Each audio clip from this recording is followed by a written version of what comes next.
શ્રી ગણેશાય નમઃ મિત્રો, આપ જોઈ રહ્યા છો આપણી યુટ્યુબ ચેનલ આશીર્વાદમાં આપ સૌનું સ્વાગત છે।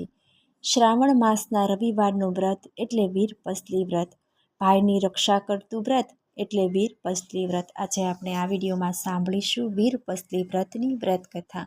જો આપને મારો વિડીયો પસંદ આવે તો લાઈક કરજો, શેર કરજો અને પહેલીવાર જો આ વિડીયો આ ચેનલમાં જોઈ રહ્યા હોય તો સબસ્ક્રાઈબ કરજો, જેથી મારા નવા વિડીયોની માહિતી તુરંત આપ સુધી પહોંચે। શ્રાવણ માસના પહેલા રવિવારથી આ વ્રતનો આરંભ થાય છે અને બીજા રવિવારે પૂરો થાય છે। આ દિવસે બહેન ભાઈને ઘેર જમવા જાય અને બહેનને જમાડીને યથાશક્તિ ભેટ આપે છે। આ વ્રત ભાઈના કલ્યાણ માટે અને તેના લાંબા આયુષ્ય માટે કરવામાં આવે છે। એક ગામમાં એક કણબી રહેતો હતો। તેને 7 દીકરા અને 1 દીકરી હતા। 7 ભાઈઓ અને બહેન પરણેલા હતા, પરંતુ બહેનના સાસરિયા એવા ખરાબ નીકળ્યા કે બહેનને તેડવા જ ન આવે। બહેન પરણીને સાસરે ગઈ, પછી પિયર રહેવા આવી કે પછી સાસરે જવા ન પામી। એને પરાણે પિયરમાં રહી સુખ દુઃખમાં દિવસો પસાર કરવા પડે છે। કણબીનો સૌથી નાનો દીકરો ખૂબ જ ભોળો અને ભલો હતો, જ્યારે બાકીના 6 ભાઈઓ ખૂબ જ કપટી હતા। તેઓ ખૂબ કમાઈને ધનવાન બની ગયા એટલે અભિમાની બની જુદા રહેવા લાગ્યા।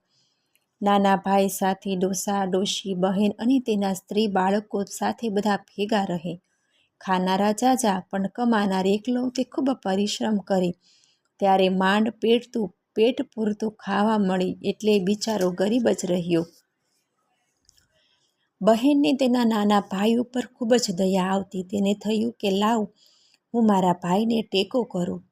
એમ વિચારી એ 6 ભાઈઓ પાસે કામ માગવા ગઈ ત્યારે અભિમાનથી છકી ગયેલી તેની ભાભીઓએ કહ્યું, નણંદબા, અમારે ત્યાં બીજું તો કોઈ કામ નથી, પણ અમારા 6 ઘરના ઢોર ચારવા જાઓ તો બપોરનું 1 ટાણાનું વધ્યું ઘટ્યું ખાવા માટે અમે આપીશું। બિચારી બહેનને તો કામ જોઈતું હતું, આથી તેને ઢોર ચરાવવાનું કામ પણ સ્વીકારી લીધું। બહેન તો 6 ભાઈઓના નિયમિત રીતે ઢોર ચરાવવા જાય અને વધ્યું ઘટ્યું ખાઈને દિવસો પસાર કરવા લાગી। એક દિવસ બહેન ઢોર ચરાવવા જતી હતી, ત્યાં નદી કાંઠે સરખી છોકરીઓને નહાતી ધોતી જોઈ એટલે પૂછ્યું, બહેનો, તમે આ શું કરો છો? છોકરીઓ બોલી, આજે વીરપસલી છે ને, એટલે વીરપસલીના દોરા લઈએ છીએ। દોરા લેવાથી શો લાભ થાય? 12 માસ ભાઈને સુખ મળે અને લાંબુ આયુષ્ય મળે। બહેન બોલી, મારે વીરપસલીનું વ્રત લેવું છે, પણ એ વ્રત શી રીતે થાય તે મને શીખવાડો। છોકરીઓએ પોતાના કપડામાંથી 7 તાતણા કાઢી દોરો આપ્યો અને કહ્યું, લે આ દોરો, મહાદેવજી મહાદેવજી એમ બોલતી જા અને 8 કાંઠો વાળતી જા। પછી 8 દિવસ સુધી વ્રત કરજે। રોજ સવારે વહેલા ઉઠીને સ્નાન કરી આ દોરાને ધૂપ નાખજે, ધૂપ આપજે। 9મા દિવસે વ્રત ઉજવજે અને દોરાને પીપળે બાંધજે।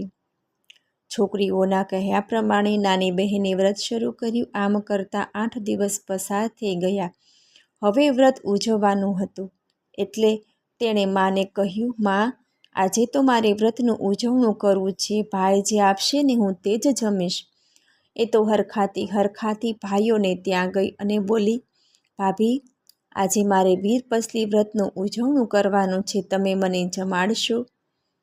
આ સાંભળીને ભાભીઓ તેની મશ્કરી કરવા લાગી અને બોલી, અરે બહેન, આ વ્રત તમે લીધા ત્યારે અમને પૂછ્યું હતું? તમે અમને પૂછીને કર્યું હોત ને તો અમે જમાડેત, હવે કંઈ ખાવાનું ન મળે। આમ કહી બહેનને હળધૂત કરી ભાભીઓએ કાઢી મૂકી। બહેન તો રડતી નાની ભાભી પાસે આવી અને બધી વાત હકીકત કહી સંભળાવી। નાની ભાભીએ તેને બાથમાં લઈ આંસુ લૂછતા બોલી, બહેનબા, તમારા ભાઈ હમણાં જ ખેતરે ગયા છે, તેમને મેં 1 ઢેબરું, થોડો ગોળ અને 1 પૈસો આપ્યો છે। તે માંડ પાદરે પહોંચ્યા હશે। બહેન તો ત્યાંથી દોડવા લાગી। ભાઈ તો ખેતરે પહોંચી ગયા હતા। બહેન દોડતી ખેતરે આવી। તેણે નાના ભાઈને બધી વાત કરી। નાના ભાઈએ બહેનને પોતાની પાસે બેસાડી ખાવાનું ભાથું છોડ્યું, તેમાંથી ગોળની ગાંગડી કાઢી બહેનના મોંમાં મૂકી અને પછી ઢેબરું ખવડાવ્યું। છેલ્લે બહેને 1 પૈસો ભેટ તરીકે આપ્યો। બહેન તો રાજી થઈ ગઈ। તેણે ભાઈને ચાંદલો કરી આશીર્વાદ આપ્યા કે ભાઈ, તે મને જે આપ્યું છે ને તે 1.25 લાખનું છે. પછી બહેન તો હરખાતી ઘેર આવીને જોઈએ તો તેનો વર તેને તેડવા માટે આવેલો. કોઈ દિવસ નહીં ને આજે તેડવાનું ક્યાંથી સૂઝ્યું?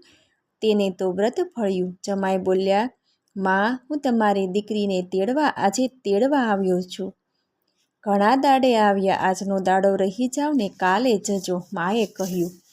જમાઈએ હઠ પકડી, ના, હું તો આજે જ તેડીને જઈશ. સાસુએ દીકરીને વળાવવાની ગોઠવણ કરવા માંડી.